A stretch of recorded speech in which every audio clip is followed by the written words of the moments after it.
it's nice to get dressed in public. And it's wonderful to be among friends and people that I admire. I'm profoundly grateful to Frederick University, to Madam President, Rector, to all the deans, the faculty, the students, for this great honor and for welcoming my wife, Sonia, and me so warmly and so much part of the family. And we feel very much part of the family of Frederick University, and the family of Cyprus, I must say. I'm also deeply grateful to Dr. Kostas Papanikolas, a world-renowned physicist, for first bringing us to Cyprus a quarter century ago in the founding moments of Cyprus Institute, and for showing us the wonders of your country, the beauties of this region, and for inspiring me and inspiring Sonia with your leadership. So for me, today is a great honor, but it's really a celebration of Frederick University and a celebration of Cyprus, the other great institutions of this country. And that's why I'm so thrilled to be here. Let me say that if you are a scholar anywhere in the world, fundamentally you are part of the Greek community. You invented this stuff. And I came to understand that step by step over the last 50 years. I didn't quite know it at the beginning. But the truth is that all of the ideas, the idea that knowledge should be for practical purposes, the ideas of using rationality to understand the world and to also try to redress the challenges of the world, the idea that human engagement, even politics, is a matter of ethics. These are all Greek ideas, fundamentally so. And as you mentioned, Madam President, my favorite word is pan-epistemio. Your word for university, but for me, exactly the concept of knowledge coming together, of all knowledge being pulled together for a human purpose. I consider myself an Aristotelian. That's my ethical perspective. I find it completely remarkable that that guy, 2,300 years ago, wrote the best ever book on ethics. It was the first and the best, the Nicomachean Ethics. He wrote the first and the best ever book on political science. He had a good teacher, and The Republic's really a wonderful book. But The Politics is really the best and the first book of political science. And the genius of Aristotle was to say that ethics and political science are two conjoined volumes. They go together. The Nicomachean Ethics ends in its chapter 10 by saying, now we turn to politics. And that's the beginning of the politics. That idea is not the way that politics is sometimes seen. But it is the most important idea that we have in the world. And ethics for the Greeks, the ancient Greeks, was not some highfalutin concept of rules and principles. It was a very practical discipline of how to live to produce the kind of eudaimonia, the kind of happiness and thriving that we need So it was very much grounded, very much down to earth, very much based on the most remarkable perspicacious observations of human nature and human flaws and how to cultivate the better side of our human nature and how to use that both at the individual level and at the community level, at the level of the polis, at the level of the political community to produce the outcomes that we need. I also have to tell you something very practical also about the inspiration of the ancient Greeks. When you are an economic advisor, as I am, you fail 9 times out of 10. You give advice, it's ignored, it's rejected. Most philosophers in history are rather frustrated in their pursuits. Another great philosopher of all time, Confucius, went kingdom to kingdom. Nobody listened. For all his life, he finally sat down with his disciples at the age of 70, and from there came the Analects of Confucius and 2,500 years of Chinese civilization emerged from that, but from failure. When I look at the greatest of all thinkers of history, I am profoundly encouraged by the fact that Plato failed every time he served as an economic advisor. You may know that Plato tried 3 times to advise the Syracusan government. Once he was almost sold into slavery, and he escaped at the last moment. But do you know how heartening it is to know that Plato also failed so many times? This is about the best inspiration in life one can have, actually. It gives you license to think, to argue, to discuss, not to expect necessarily you succeed or you win the argument or you carry the day, but that you have a chance to try your best to be right, to be accurate, to be constructive. And I think that that is our obligation. Thank you for mentioning Pope Francis, the world buried a few days ago. And just to mention one point about the Catholic Church and this great honor that I have to be an academician in the Pontifical Academy of Social Sciences. They too are Aristotelians, and that's in a literal sense. Of course, there's Christology and theology as well, but I'm sure that you know that the Catholic social teachings formally, which were in their modern variant, initiated in 1891 by Pope Leo XIII in an encyclical called Rerum Novarum, which means the new things, and he meant the new things of the industrial age, explicitly looked back to St. Thomas Aquinas. St. Thomas Aquinas was 750 years ago a professor at the University of Paris.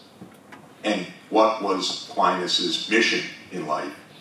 It was to take Aristotelian wisdom and combine it with Christian theology and Christian ethics. And so St. Thomas Aquinas was at the core an Aristotelian, and the modern Catholic social teachings at the core are Aristotelian. And I can tell you that this is also literally the case because the former chancellor of the Pontifical Academy of Social Sciences, a wonderful bishop and a remarkable philosopher named Marcelo Santos Sorondo, who inducted me into the academy, would sit next to me at every meeting. And whenever anyone said almost anything intelligent, he'd lean over to me and said, "Aristotle said that." This would be the constant refrain. And we feel that, so we're trying to apply this grand 2,350-year-old knowledge tradition to the challenges of our time. I regard sustainable development, and I'm so grateful that Frederick University has taken this to the core of the curriculum, to the core of the mission of the university, to the core of the practical training and design, including in the policy lab of the university for very practical training of students. I regard this idea of sustainable development to be the best we have in our time to guide us into what we should be doing to make a world of eudaimonia, to make a world of human thriving. And sustainable development entails 4 interconnected ideas. And like Aristotle, it is teleological. There is a telos, there is a purpose, and sustainable development says that our purpose is to achieve material well-being, social justice, environmental sustainability, and peace and cooperation. These are the 4 pillars. There are 2 critical senses for me about sustainable development. One is that it is an aspirational idea. It is a telos. It is an aim that I believe is not only justified, but is adopted formally by all 193 member states of the United Nations. The second is, it is a way of thinking. It is a systematic science, in my view, but it's a science that is just being born.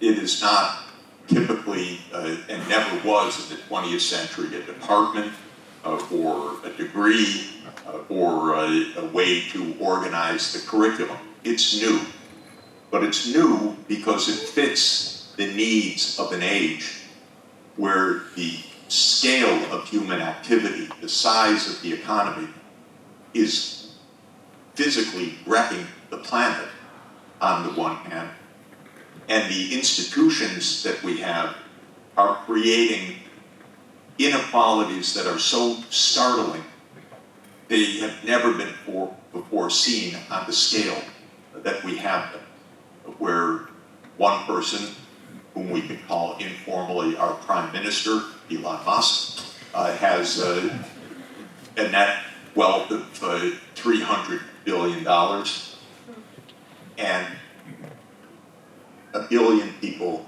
today struggle to survive today on the planet. And so sustainable development has become our real challenge. Can we use the know-how that we have, the technology that we have, which is brilliant and breakthrough in every way, and advancing at a pace unimaginable even just a few years ago with all the advances of computation and artificial intelligence? Can we use this rationally and ethically to build a future that is worthy of human beings and that can keep us safe and provide the kind of future that every parent and every grandparent in the world wants for their children and their grandchildren? And to my mind, that is the purpose of sustainable development as a system of thought, as a field of analysis. And in that sense, it's a field of systems thinking that combines Earth systems, engineered systems, political systems, economic systems, and ethics into a formal integrative framework. And in this sense, we need to rebuild how we teach, how we train, because this is something different, and it is something new, and it is something extraordinarily exciting. It's also something new for our governments. Our governments all over the world need massive retooling to be able to achieve collectively in our world the kind of objectives that we have set, that we need, and that we depend on achieving. There's nothing automatic about sustainable development. There is no invisible hand that will guide us magically to a world that is prosperous, socially just, environmentally sustainable, and at peace. Far from it. Not one of these objectives is secure at this point. Our institutional framework globally, our nation-state system, our market system, does not deliver sustainable development. We need rethinking, we need retooling, we need redesign. And let me mention, from a political point of view, two fundamental aspects of this. One is that governments need to learn to think in an integrated and long-term manner, longer than the political cycle, longer than the social media 1 hour cycle, longer than a TikTok post. This is hard, maybe even becoming harder in our world. But governments need to be able to think at a scale of 20 years, 30 years, and they need to be able to do that in engineered systems of energy and water and physical infrastructure and transport and digital connectivity and precision agriculture, and put these pieces together in a sound, rigorous, scientifically based and engineering based way.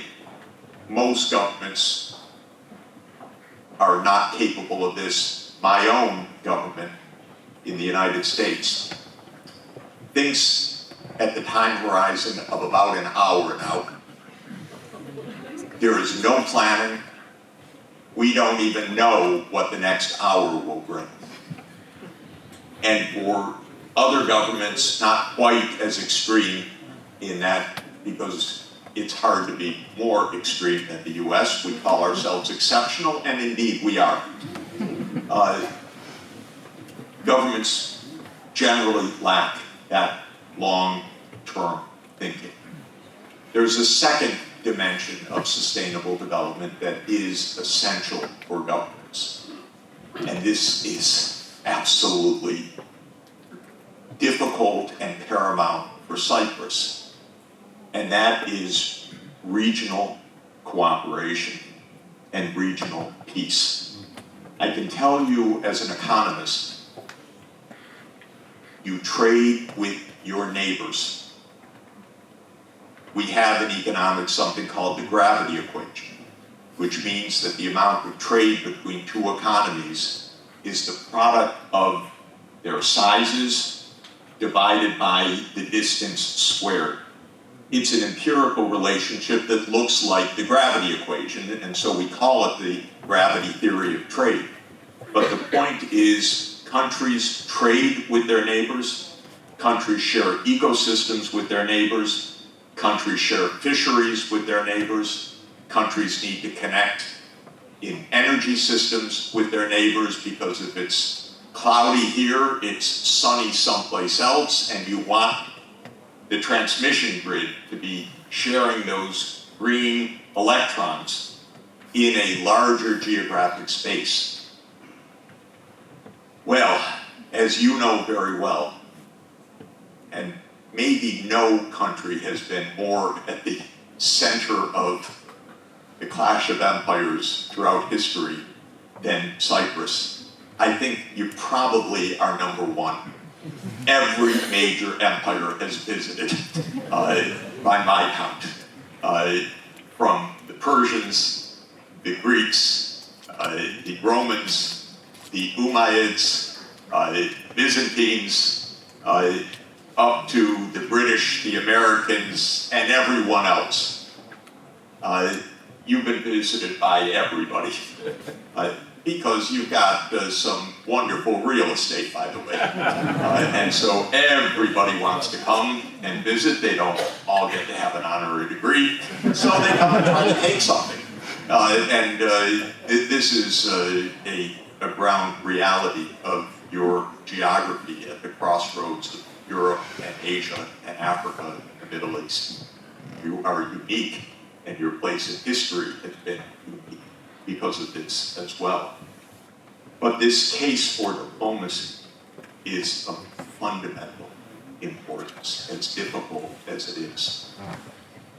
And here is where I believe we must be speaking out every day. Peace is the absolute precondition of sustainable development.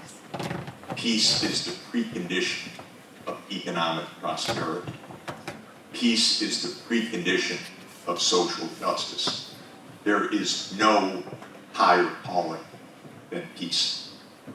And that means that we have a very urgent task. You're in a region of conflict.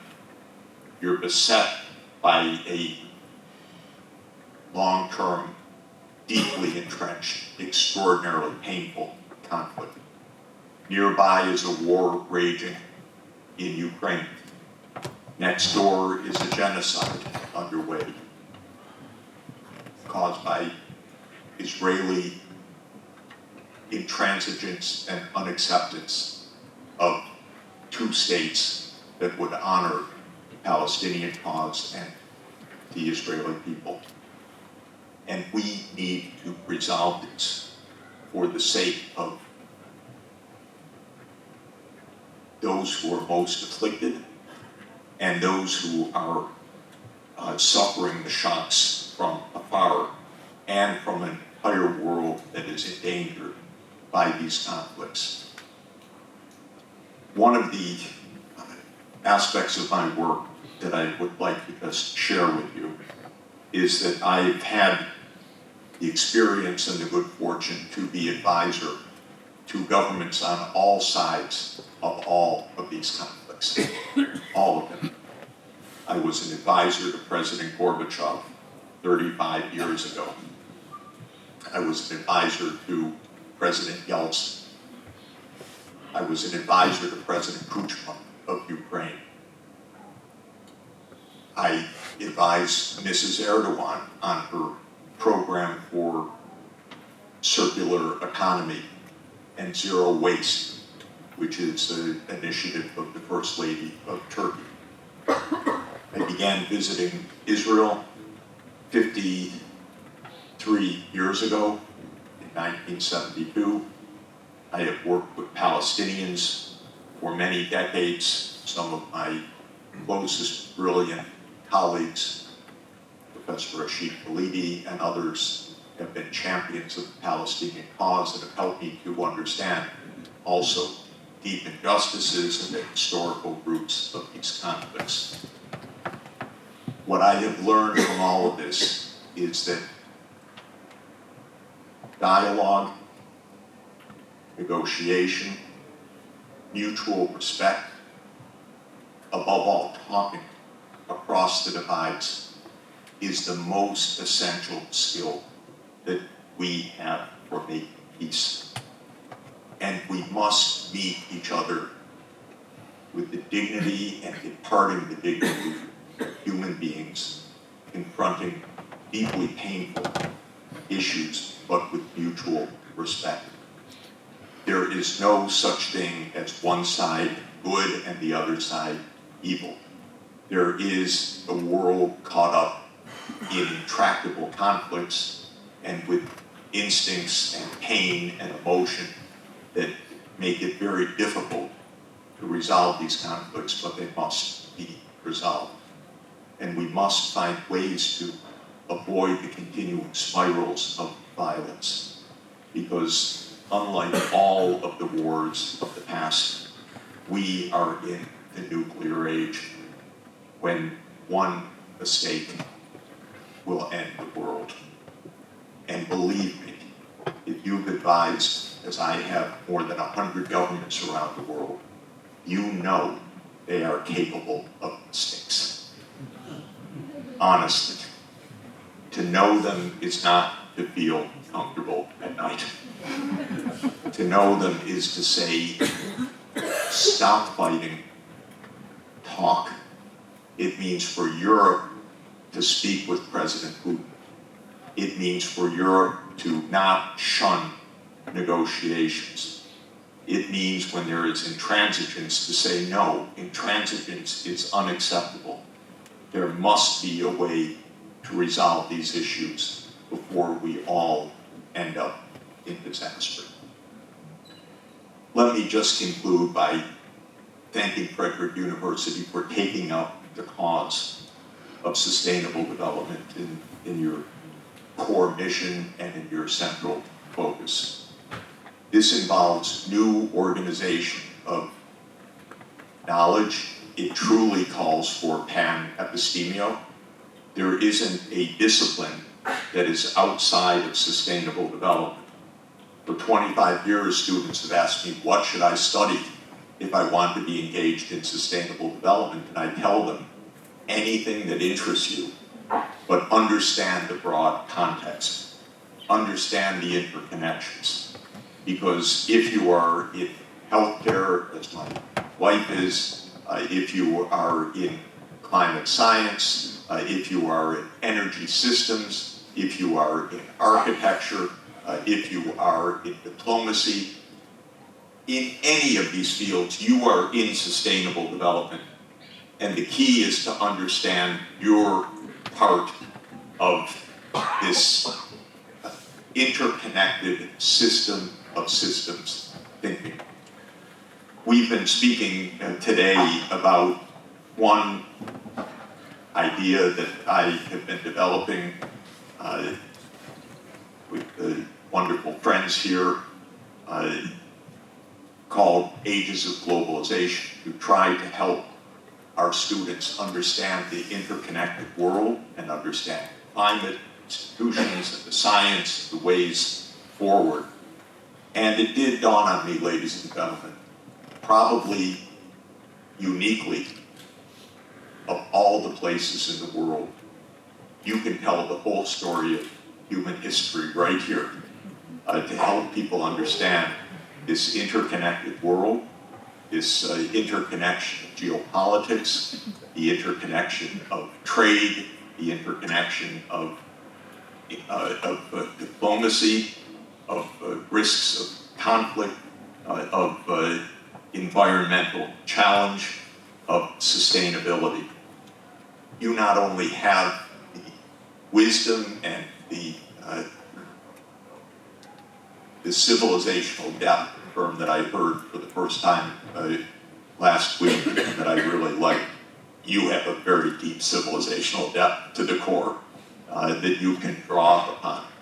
But you have before your eyes in this wondrous place everything to observe and to inspire the way forward.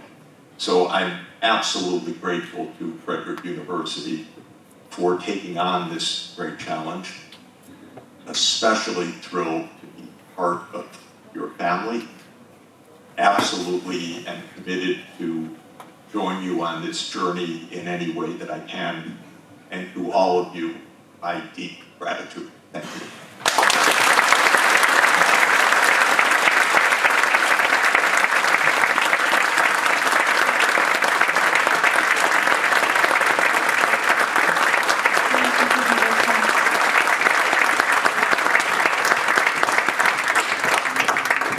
We have now reached the end of the ceremonial part of the event. We will open the floor for a brief 15 minutes discussion with the audience. Kindly wait for the microphone to be passed to you and state your name and affiliation before your question.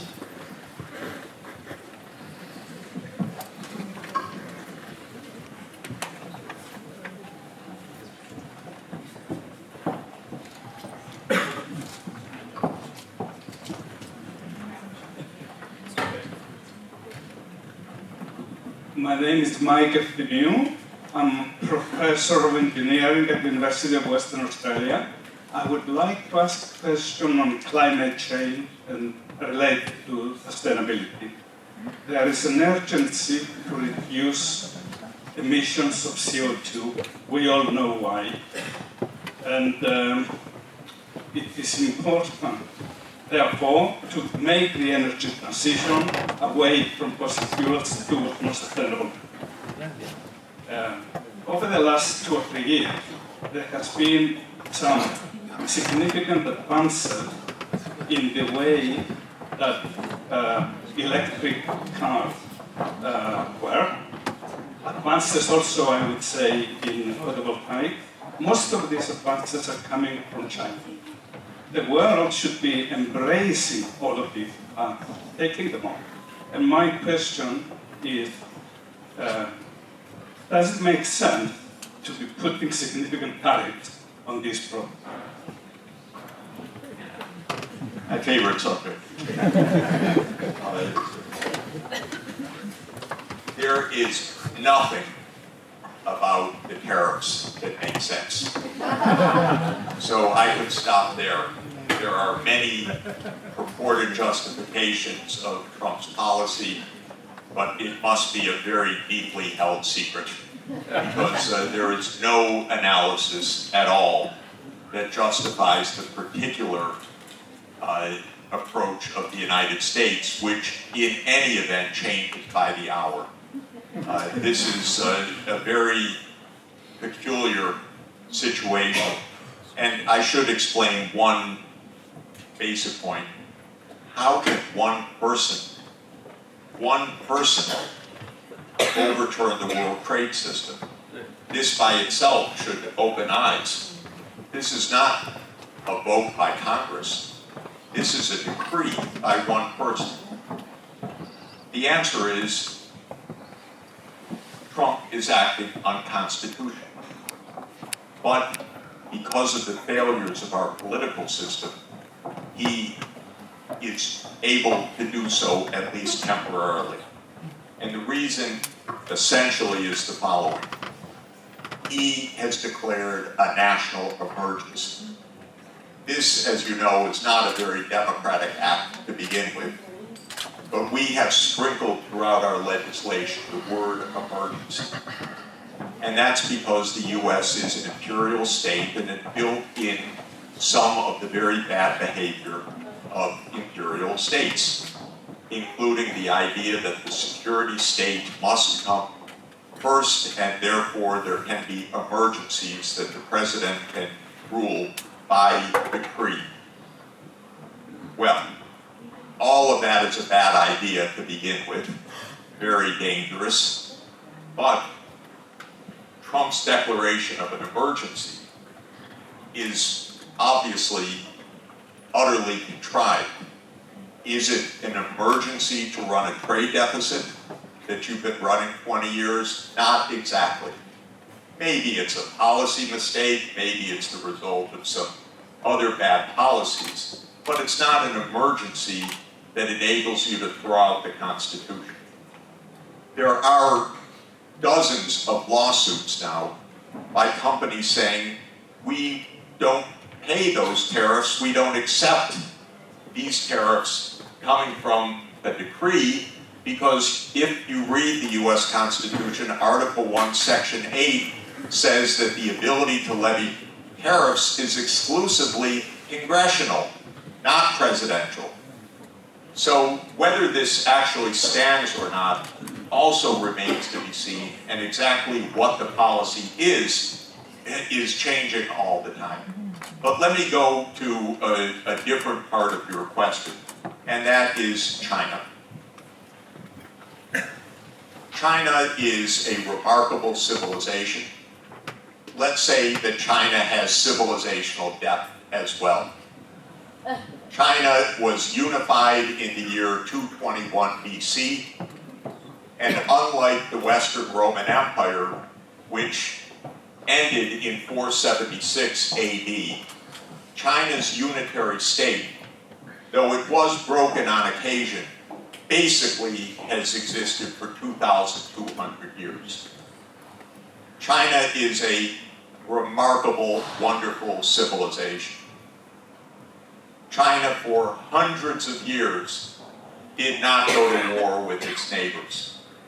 China has never, despite its size and its predominance, never invaded Japan, for example. Rather stunning, because in this part of the world, every neighbor has invaded each other dozens of times. In the Western idea, because the Roman state ended 1,500 years ago, the idea of open conflict as the natural way of statecraft exists still today, even when we teach international relations.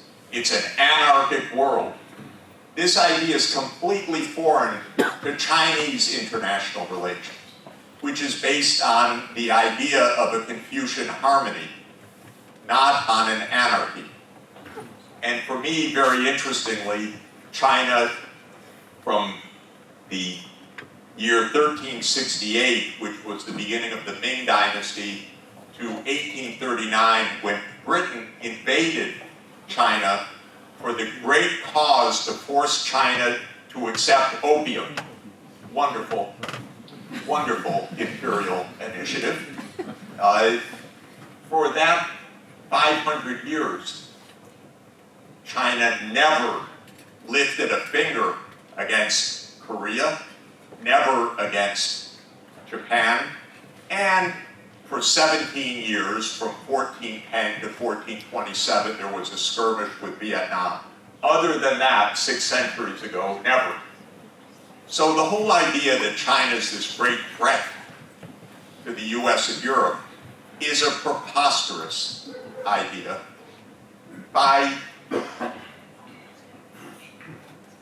that fundamentally arises from the Western mindset of anarchy, the Western idea, Greek word, hegemony, the idea of being a hegemon. By the way, it is true that democratic states not only are not immune to the impulse of hegemony. The greatest democracy of the ancient world, Athens, was absolutely imperialistic. The greatest democracy of the 19th century, Britain, defines imperial domination and war. And the United States, as a fragile democracy today, is an empire as well, and a not very attractive one in its foreign policy, unfortunately. So I view the whole antipathy to China as a basis from a competitive zero-sum mindset, which is a misreading of the world, from bigotry and from ignorance, which usually go together. And that is why we think China is an enemy. There is no other reason, in my view, than that. Now, China is much more systematic in its governance than the United States, for example. Sonia and I have been going to China since 1981, so for 44 years. We've watched meticulously, year by year, how China went from poverty to the cutting edge of world technology. They've done it through extraordinarily hard work, extraordinarily diligent investment, very high saving rates, massive education, hundreds of thousands of top degrees every year being given across the country. So they've earned their recovery from a disastrous century at the hands of the European empires, the United States, and Japan.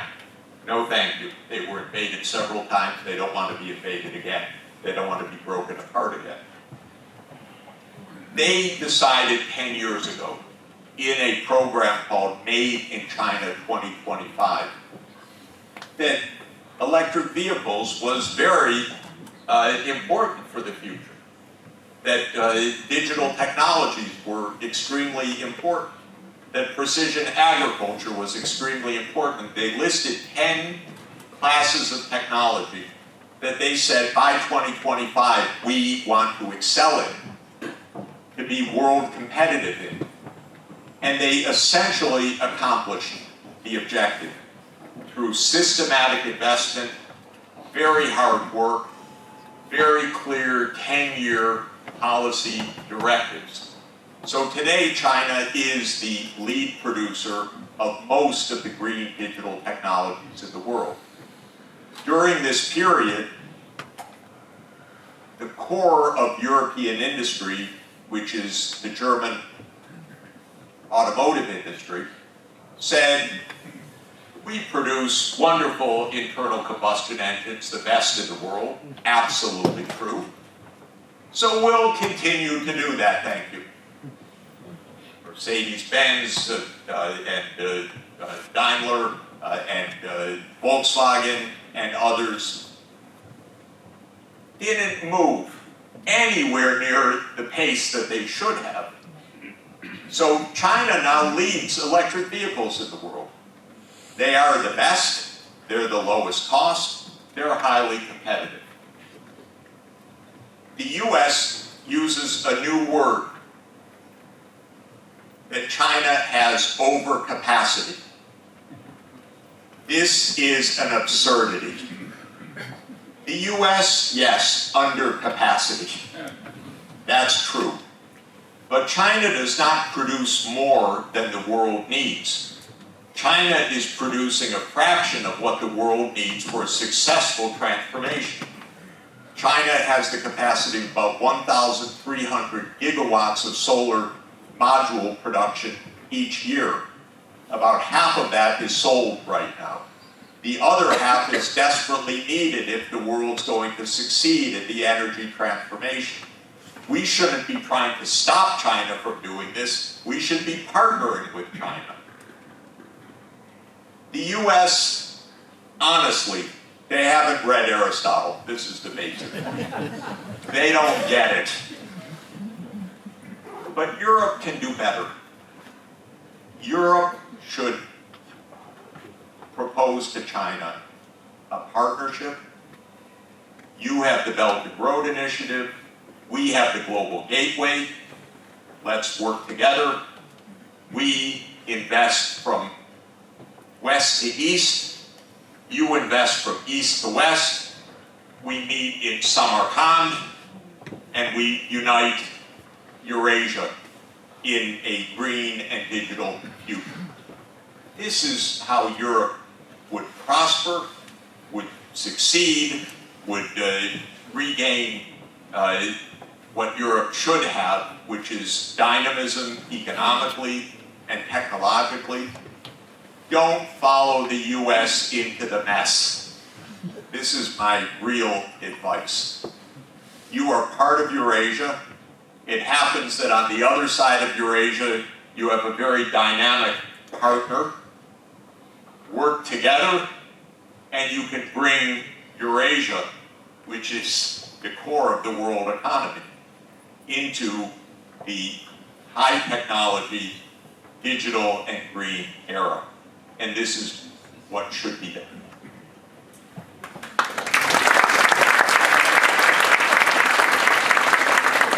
I think we have time maybe for a question or two.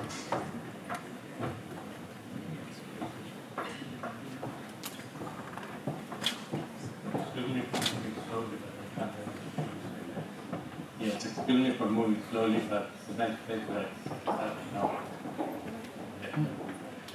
First of all, let me welcome you to Cyprus.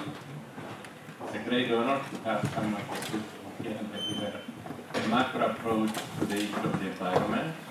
I thank you and congratulations for getting this honorary degree. I thank Frederick University for giving me this publication today. And I have a question. Politics are local. We are in Anglaja now. My name is George Anayotl, George Constantin Anayotl. I come from a very small village in the center of the island, a very green forest on the mountain. The river Pidyar had 4 villages in ancient Tamassos, the area that's called Tamassos, the heart of producing cover in Cyprus. My village is called Pera Orini. That means across the river.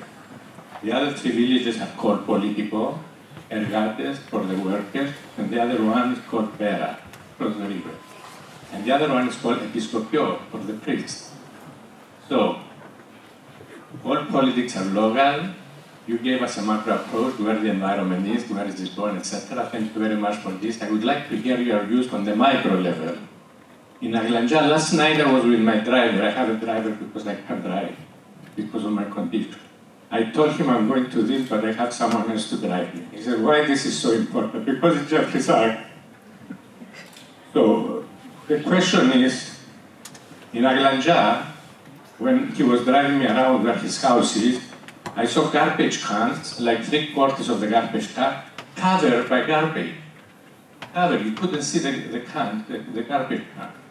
My driver is a garbage truck driver at night. He works for the government. And in the morning and night, different his job. So I tried to explain what you will cover in your speech, that I thought, which is exactly what you did.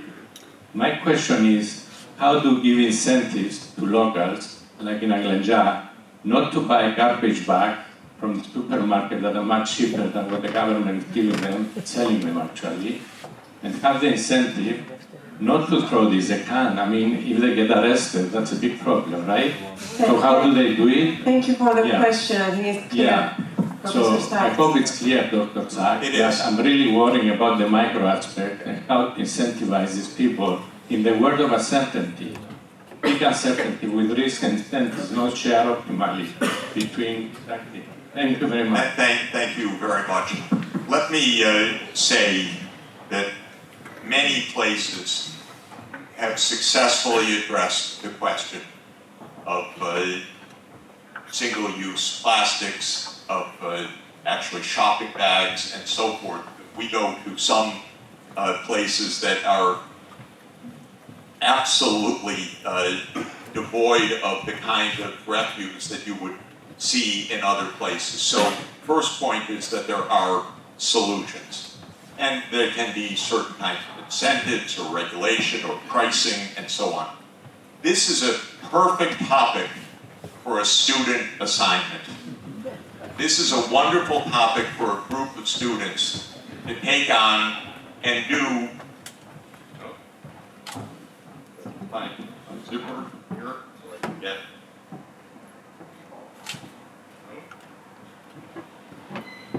Yes, Frederick University Living Lab. So the university has exactly a practicum so that students can grapple with the kind of challenge that you've just defined.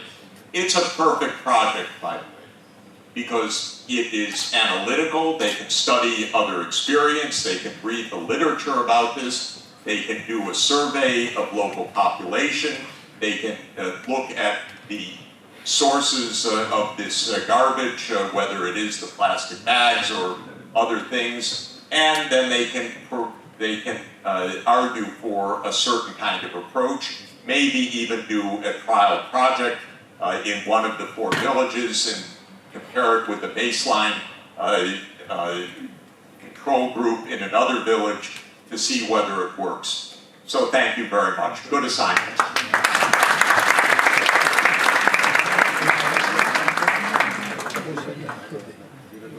Hello, sir. I am McAllister, an economist by training. You were a little optimistic, I saw in your tone, about what Europe can do to follow its own path. But can you explain to us, we are a relatively small place here to understand, how can 27 leaders, elected through a democratic process, convincing people that they are worthy to be leaders, they meet to find a good reason to relax the budget constraints. They look at the environment, they look at income inequality that leads to right-wing extremism, and they find that the reason why they want to relax the constraint is to rearm, because the probability of Russia invading Europe is greater than environmental disaster or the threats from income inequality. And there is a very clear deficit of leadership, not just at the level of heads of state, but of European institutions. How do you explain that? And how can anybody be optimistic that we will come to that point where people with chartered independent course say that maybe, I don't want to cite examples, but Iraq is one where the press was telling us nobody said there were no weapons of mass destruction until we knew there was. So, and similarly now. Thank you. Do we have an hour or two?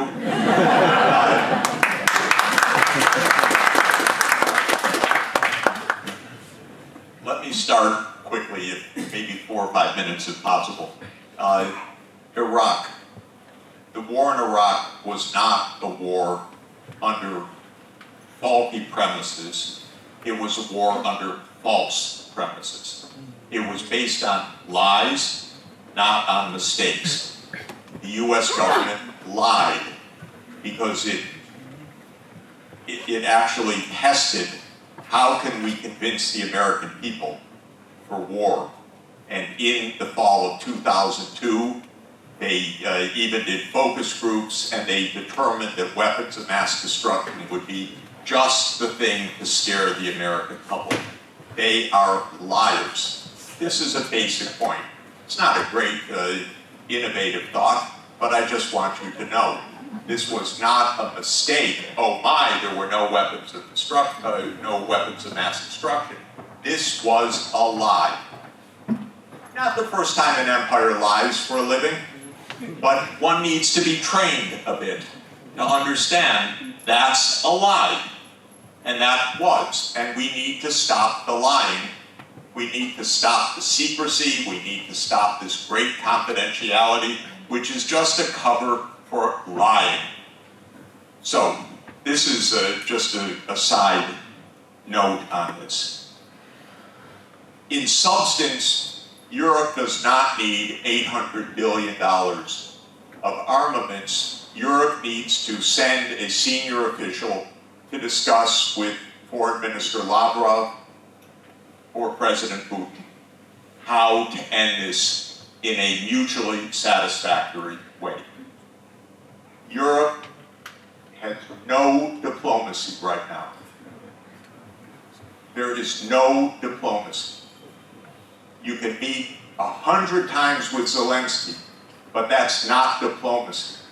Diplomacy is to meet once with President Putin, which has not happened since February 2022. This is a shame. Now, President Trump has actually opened up diplomacy between the US and Russia, and Europe's answer was no way, except let us be at the table. And my feeling is that's absurd. If Europe wants to negotiate, you don't need to ask permission of the United States. You ask to have a meeting. That's all. I know the Russian leadership, much of it, not all of it. They'll meet, they'll discuss. You won't like some things, you will hear things that are surprisingly good in terms of reaching agreements. You'll get a better understanding of issues, and maybe you'll be able to sort your way through. But you can't do it if your High Representative Vice President spews Russophobia every day and says we arm for war, but we don't have diplomacy because diplomacy is appeasement or diplomacy is failure. This is a completely wrong idea. So this is first basic point. It's a lot cheaper to get a plane ticket to a meeting than $800 billion of armaments.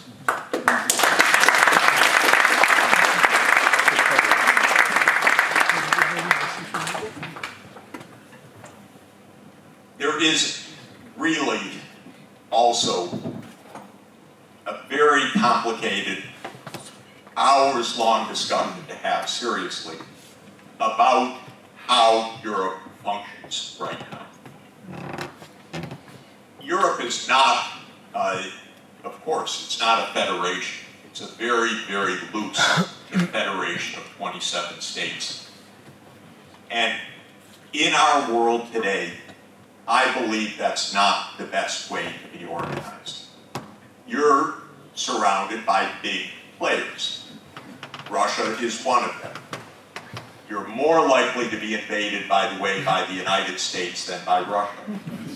And that's not a joke, because one day the United States may land 50,000 troops in Greenland and say it's ours.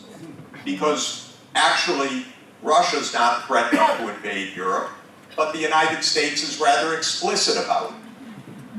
It's not implicit. The president is saying Greenland must be ours. That's Danish territory. Take it seriously, by the way, I'm sorry to say, because it could easily happen. Oh, we sighted a Chinese submarine in the Arctic Sea. We must have Greenland. This is vital for our national security. It wouldn't take much to provoke this. So Europe cannot thrive as 27 completely independent countries, even if there is a somewhat functioning common market and even a monetary union. This is very tricky, because since Europe is not really functioning very well right now, the political response across Europe is less Europe, not more Europe. Because how could you argue for more Europe when it's not even functioning right now? And so the politics is that, my God, why should we be trapped by Brussels? It makes no sense. We need our own freedom of action. Believe me, in a world of China, Russia, India, the United States, you don't want to be 27 countries alone. You don't. You really do want to be Europe with 450 million people. I'm sorry to say, but yes, a nuclear deterrence, which France has, and which can be a European-wide deterrence. Yes, and a European defense, which is correct, though it doesn't need this kind of panic $800 billion to bring about. So it raises a very big, difficult question. How do you get there to what Europe should be? And honestly, I'd like to tell you the full story that I have in my mind about this. We don't have time. Don't kill me if I try to. But I'll tell you just one interesting fact. In 1776, there were 13 British colonies on the eastern coast of North America. And they got together to rebel against the British Empire. And France came to their aid in 1778, and the British in 1781 said, okay, we don't want to continue to fight the French, because without the French there would have been no victory, and they signed a peace agreement. At the end of that, there were 13 sovereign states. There wasn't the United States of America. There were 13 countries, not one. And they operated under something like the Lisbon Treaty. You needed unanimity. There was no ability to tax at the center. There was no foreign policy. So they operated very much like Europe operates today. And that went on for 6 years, from 1781 to 1787. And then a very clever political entrepreneur who was a Virginian large landowner and a brilliant young man named James Madison said, we need a government. We can't exist as a confederation. And he convinced the 13 independent countries to go to a convention in Philadelphia in the summer of 1787, ostensibly to amend the Articles of Confederation. They never did that. They wrote a new constitution. And that constitution was adopted, and a federal government was created out of nothing beforehand. And they created the idea of a president and a Congress and a Supreme Court. It's a rather clever document for 1787, by the way.